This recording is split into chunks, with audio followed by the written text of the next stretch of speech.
This video is brought to you by CoolStuffInc.com, where you can find cool stuff in stock.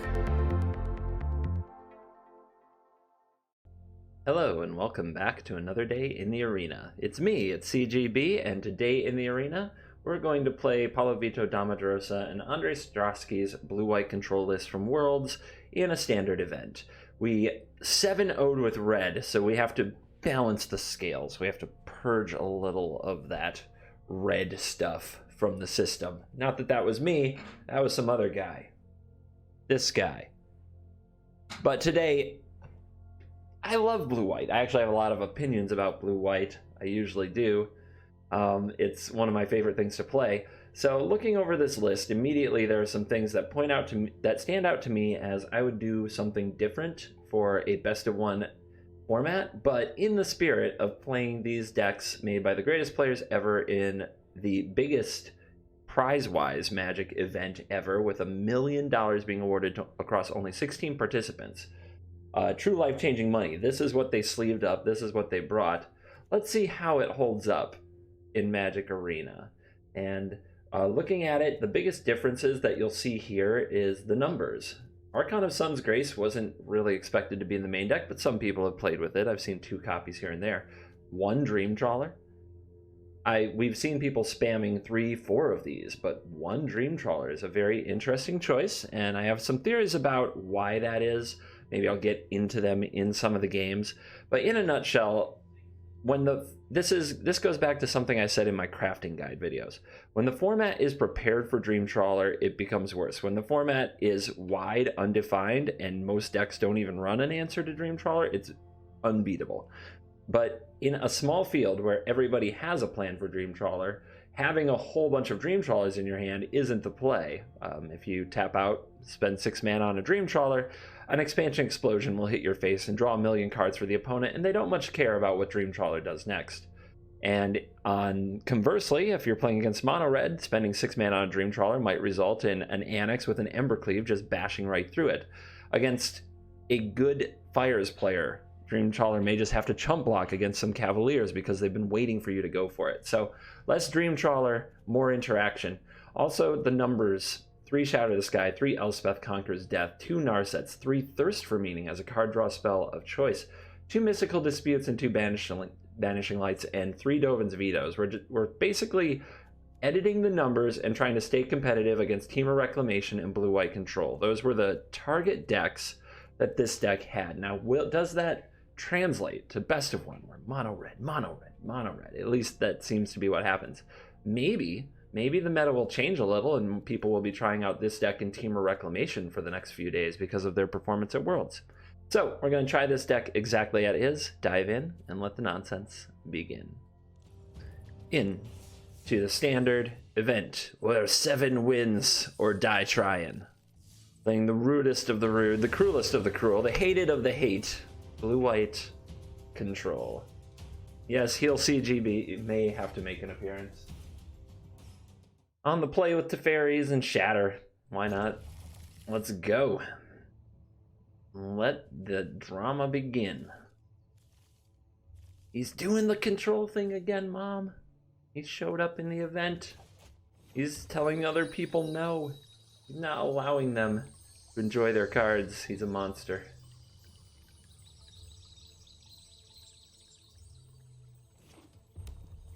And right away, the nemesis appears. No question.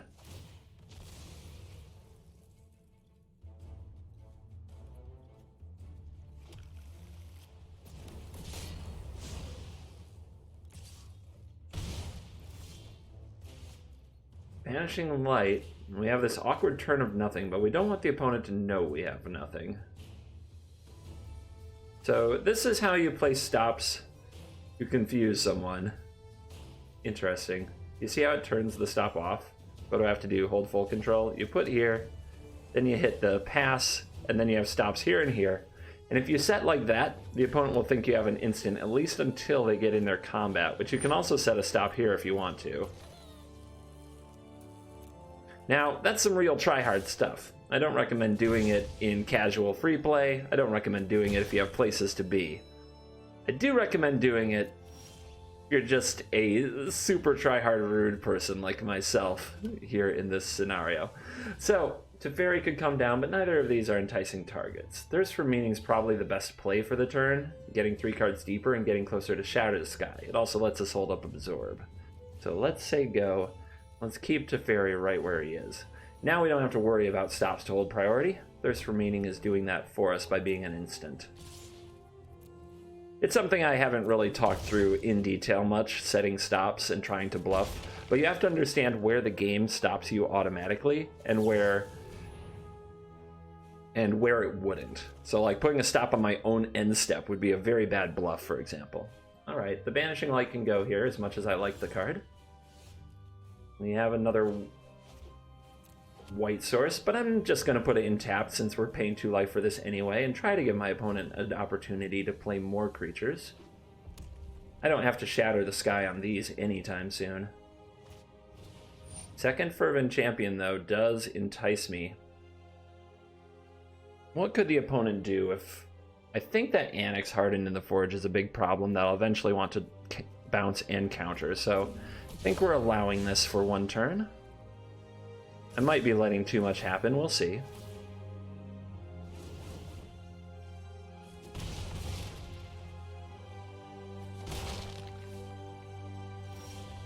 The opponent should know I have him absorbed from the way this has gone. Let's nuke him.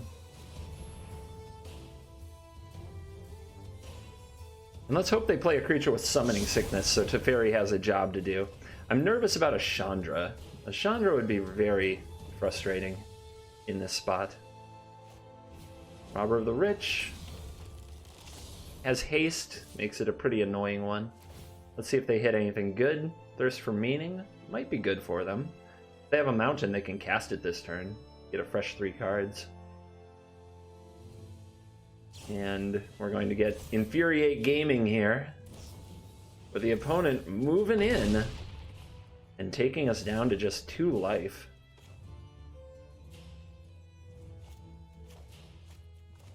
I think I'll get another Plains because of Birth, and we might end up needing the Plains actually. There are scenarios where we'll need it. Alright, let's go in for the white source.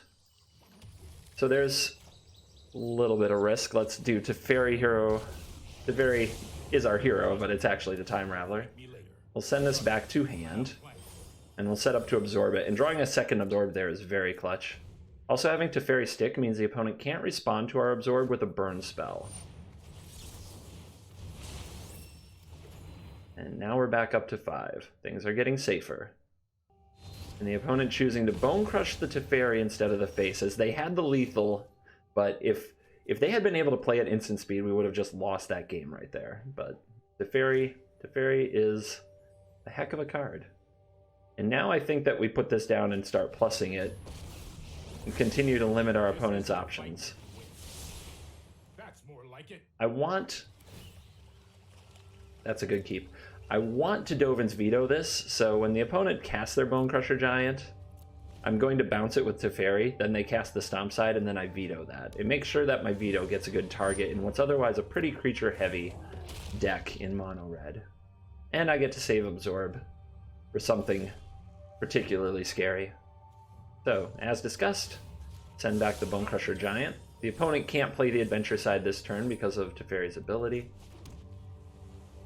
We're going to definitely be vetoing, but we can hold up veto and absorb. So let's get Narset ticking.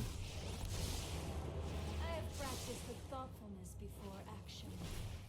Omen or Omen? Let's pick Omen. Here's the Stomp. Here's the veto. We have multiple vetoes in the deck and limited targets. So I could let this resolve and play Elspeth Conquers Death. I have a Teferi in the yard. I guess it's a good target, and the opponent's tapped out, so I can save the absorb.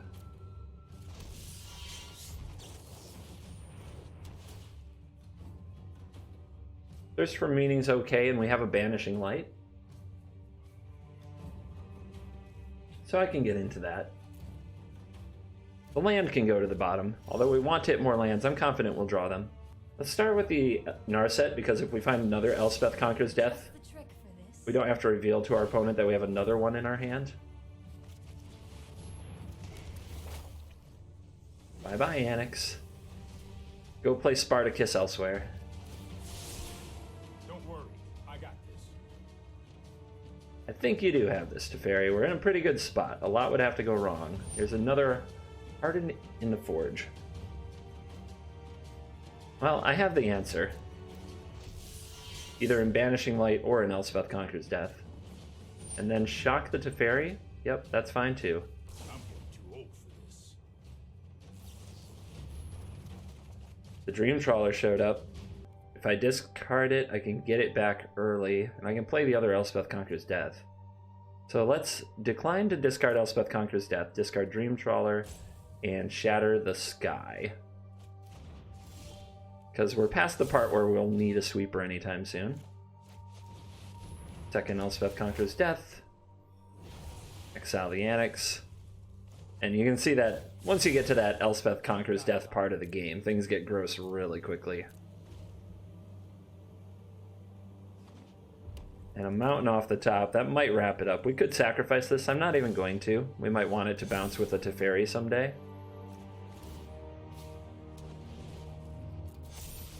Dream Trawler. And the opponent has seen enough. This hand is fine. Doesn't have a sweeper, so we're leaning on Banishing Light, but we go first, so we should have time to put it all together. Shatter the Sky. I should assume I'm against mono red until I know otherwise. It is an awkward keep, though. Yeah. I should assume I'm up against something aggressive, because that's a much bigger percentage of the meta than what isn't. However, as soon as I see this Hallowed Fountain, I'm nervous, and it looks like our opponent wants to play on full control mode, so this could be something. I'm just going to main phase this Omen of the Sea, in case the opponent is really aggressive with counters, and I see 2 counters on top of the deck. We really do need to hit land. So, but perhaps if I don't counter anything next turn, I can scry my Omen and make that happen anyway. I'm going to keep the counters in case I'm against blue-white control. Because now that looks like what's going on. Indeed. Well, let's see if they have Mystical Dispute. And they do. Or an Opt. Wow. Pretty fortunate for them to pull that off. I could have waited one more turn, and perhaps I should have. Or maybe 2. Try to have a veto for that dispute. But we got. Getting best of 1 Mystical Disputed, something I may have to get used to, since people will play these decks, right or wrong, they'll play these decks exactly as the pros had them.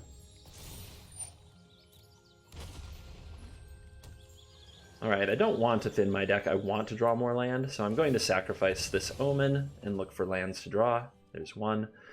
Keeping a card draw effect is pretty great too. The thing is, I might miss my land drop that turn, but I have Castle Vantress. Maybe I just don't want to tap out and try to draw cards. Well, let's keep it like this. And let the staring match begin.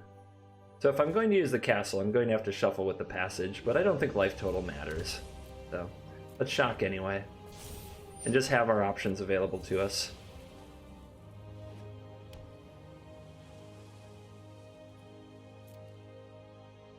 Opponent makes no play. Yeah, am I willing to miss a land here to get a draw 3? I think I am. That makes a lot of sense to me.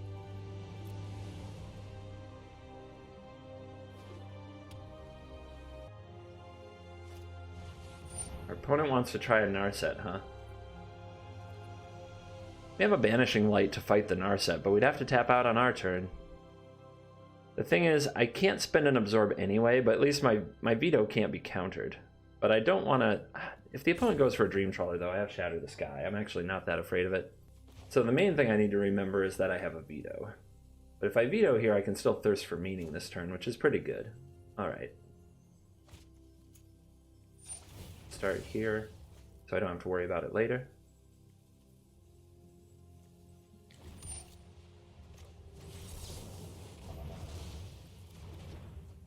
Okay, there was nothing on, like, there was no pause on that stack, which is interesting. No land. That's scary. Alright, we'll drop off a Banishing Light. We'll go from here. There's land. Now we can try our opponent for Narset.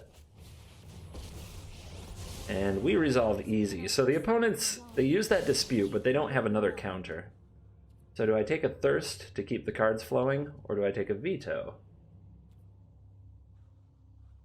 It's a good question. I think I keep the cards flowing. But I am looking for an opportunity to shuffle my deck as soon as I can. Get that Veto back into circulation. Our opponent goes for the Dream Trawler with 1 blue open. Now we have a Shatter the Sky, and the opponent can't Mystical Dispute it. But we do have an opportunity to try to get our opponent's Mystical Dispute out of their hand. I think we're just best off Shattering the Sky and drawing cards here. The opponent won't want to counter the Thirst for Meaning because they have their Dream Trawler.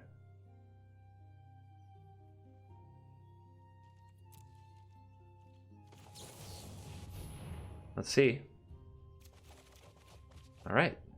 They didn't have a Mystical Dispute last turn, so I'm optimistic they didn't draw one, but you never know. So this is basically a land, but it's not that effective, and we'll probably draw another. Unfortunately now, I don't have an untapped land.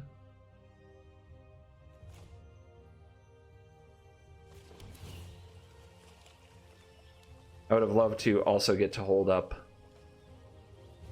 We'll keep that. I would have loved to also get to hold up the Absorb. Doesn't look like it's going to be an option here, but what the heck. Let's Shatter the Sky.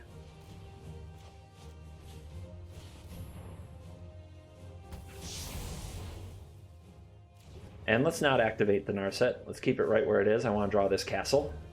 It's one of our win cons in these matchups. They have a second Dream Trawler. They have a Dream Trawler backed by Dovin's Veto. That is scary. Instead, it's a Banishing Light. Take my Narset. Okay. We have Elspeth Conqueror's Death to reload that Narset if we choose. And let's try to decide if that's what's happening here. Looks like it certainly can be. I will go for that.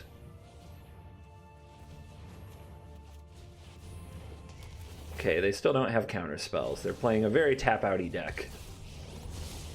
I know 88 ways to defeat. Meditate. This is where finding more and more counters really starts to bury the opponent when they don't have as many. I assume they'll try their own Elspeth Conqueror's Death.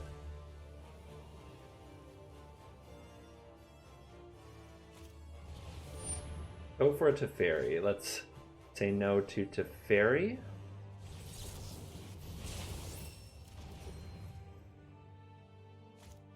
Elspeth Conqueror's Death from the opponent. Okay.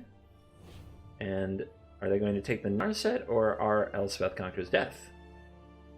I can see there is a Teferi to get back, which could certainly lock them out of the game. So they're having some trouble with this. It's a tough decision. The Planeswalkers are so crucial in this matchup. All of them are bad for the opponent. So what's in our graveyard? There's one Teferi. We really don't want to put out a Banishing Light. It's a ticking time bomb for things to go wrong. And the opponent certainly has some good toys in their graveyard. So let's get their Elspeth Conqueror's Death with our Elspeth Conqueror's Death. They're down to 1 card. So we're way ahead, and we're about to get a Teferi back.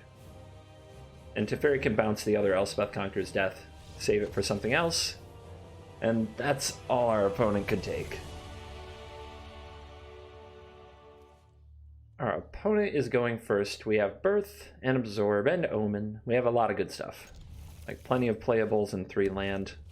Looks like we've got to do this thing again. Yay, that's mono red.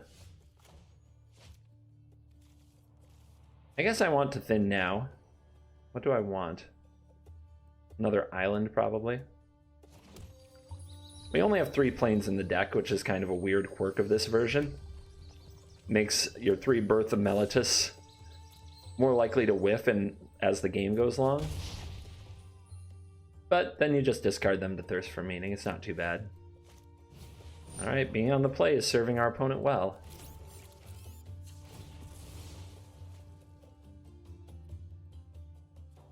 I wonder if I'm not supposed to play Birth next turn. If I'm not supposed to play Birth next turn and I'm supposed to Omen for removal, then...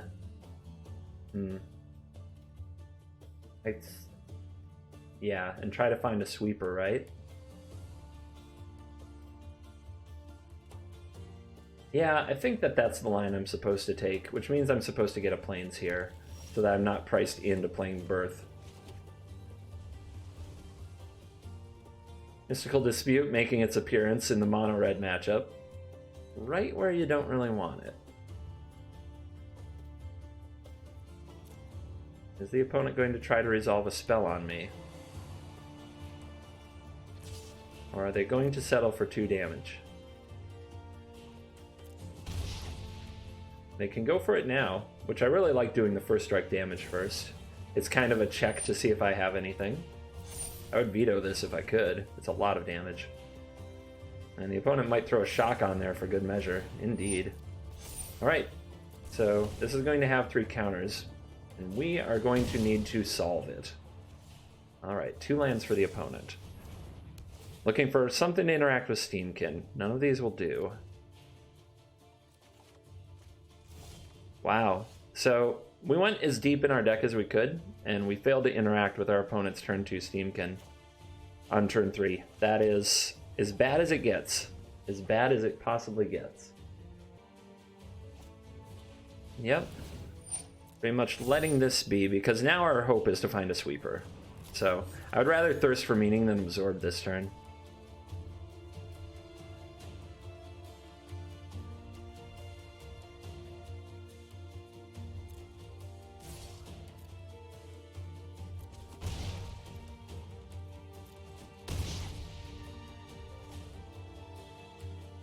And then, free mana, what's it do? Annex. Well, we can't allow that. If a sweeper is our draw to stay alive, we have to counter the Annex. And now we have to rip it, and we failed. Quite miserably, I would add. Game's not necessarily over. We can play this, but I still don't think that's it. We could still have a Dovin's Veto, but then we can't Thirst for Meaning. We can still try to buy a turn to draw a card. I don't think this is going to be a 2-turn game, so I don't think getting Birth on the battlefield will matter. I think our best chance is that the opponent pumps this, comes in for 1, 2, 3, 4, 5, 6, 7. We go to 1, Thirst for Meaning, we find Shatter the Sky, we play that, and we try to go from there.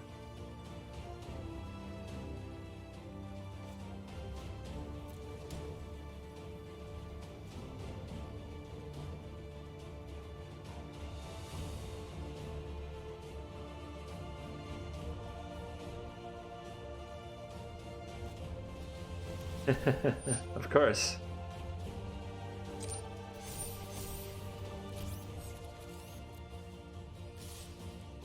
The opponent's mana troubles have given us a shot, but I don't think it's a good one.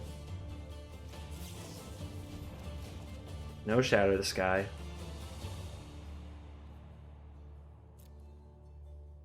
Not going to be a lot of time for this tap land. And no Shatter the Sky.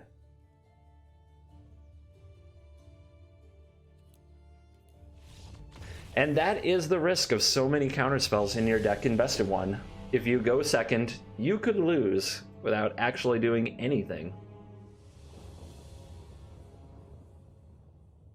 Okay, we got a turn 2 Birth. We're on the play. We have some stuff that does things on the board. We'll keep this. Our turn 1, I believe, is the tapped castle for the turn 2 Birth, so that we have at least our first 3 land drops where they need to be. Unable to hold up a Mystical Dispute is a little bit of a pain, but we'll live. We'll be okay.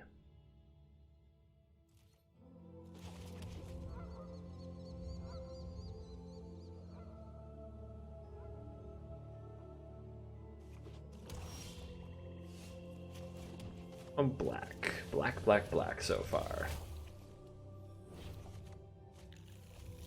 Alright. We'll need more land from here. Thirst for Meaning can probably provide it. Oh, hey, that's nice too. So, let's play this I could Teferi Time Raveler Birth of Meletis, which is a very aggressive line. I'm not sure what I'm countering on turn 3, to be honest. There's nothing I can think of that I have to worry about. And I do want to keep hitting my land drops, and I wanted a good enchantment for Thirst for Meaning, so I like this play a lot. It's not something I recommend doing all the time, but here it feels like a really good option.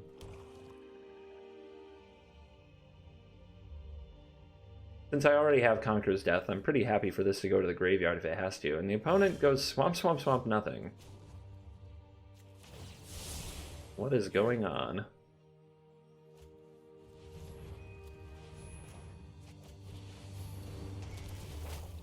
Let's dig in those plains.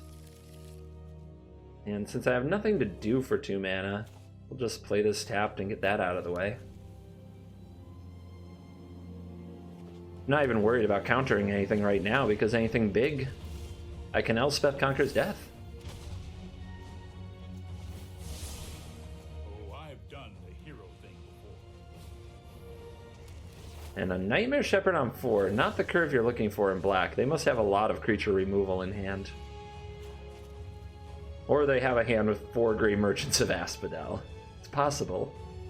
I've been in that seat. It's a sad, sad, lonely place.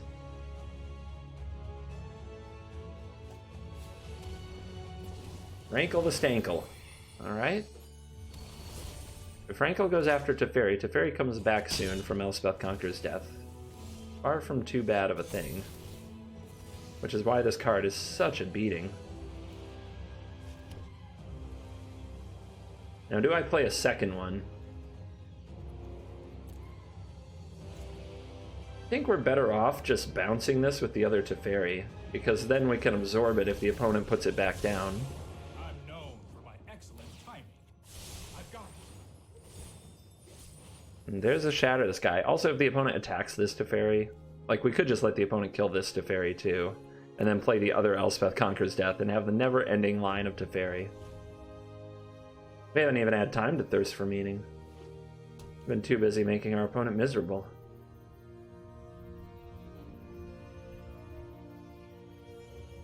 Then again, this Mystical Dispute is getting outclassed, and we might just want to throw it here. Why not? Save this for something else.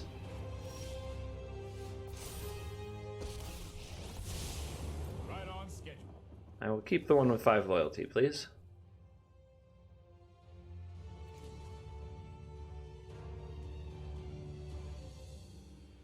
Let's have a scry.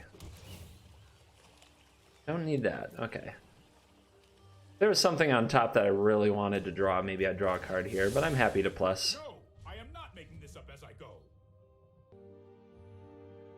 go. Yep. The spot removal begins. So, is that worth absorbing? It is sort of a 2-for-1, but also when they play the other side, I can play Elspeth Conqueror's Death and get Teferi back, but that I really want to save that. I think we'll play well, let's protect Teferi a little. He's a couple cards. We keep our opponent from putting something on the board. I'd much rather force them to contest Teferi on the board, and then I can do this nasty loop of play Elspeth Conqueror's Death, X other thing, bounce Elspeth Conqueror's Death. Yep, I'm the evil nope deck. Okay, second one, you got it. It made sense that they had a lot of removal in hand, but getting them to spend it was going to happen eventually. I do not want to discard the enchantment card. I really like it. So these Shatter the Skies can go.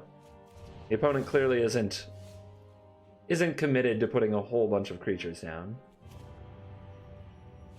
Let's play Narset, which is a great draw here. I train every hone your prowess. Birth of Meletis. Okay, so we can play that, get a Plains, our third Plains, right? Let me make sure it's still in the deck. Actually, I think it was on the bottom here.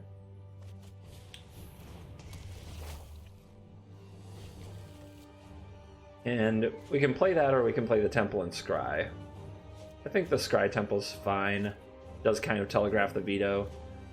But this also holds priority, and we might want to cast Thirst for Meaning. So many good options while our opponent's probably sitting there being like, this is hell. Let's not Citadel. Let's not do that. That's very powerful. And certainly run away with the game. Okay, that's a lot of land on the bottom.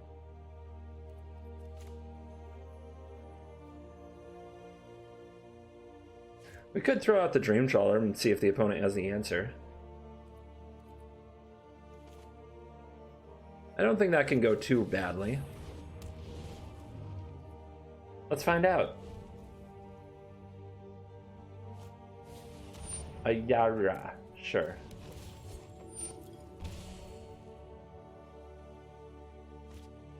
Rankle, sure.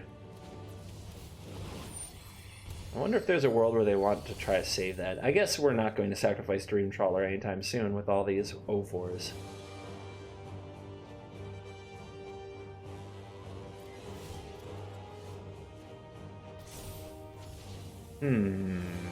The Fairy? Things just keep getting worse for our opponent. Sorry I'm late. I think we're going to conquer death on Rankle. Bouncing a Yara is fine. Here goes nothing. There's an Absorb.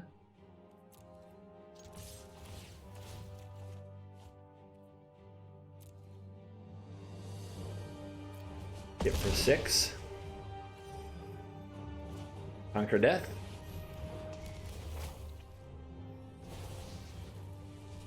And now our opponent has a shot if they have a Citadel to go crazy, but I don't think it's going to work out that well for them, and they scoop it up. All right, we're at 3-1. I've shown you the red matchup from a good game, and I've shown you the blue-white matchup, and I've shown you mono-black, and I showed you how this deck in its configuration right now can lose to red. So I think that's a good place to end this video so I can go do the Worlds watch party, which people are really enjoying over on Twitch. Come say hi if you watch this before Worlds is over. And if you want to see the rest of this event, I'll put it up as a Patreon extra. YouTube members also get access to it. So do Twitch subscribers and Twitch Prime subscribers. And patron tiers start as low as $2. So anything you want to do to support the channel, I've got some extra videos that you may enjoy. Thank you for watching this video today, and if you do decide to play this on ladder, I'd recommend trimming those mystical disputes and probably trimming those Dovin's vetoes. Maybe bring a glass casket or two out with you. Thank you for watching this video. As always, I will see you in the next video. Goodbye.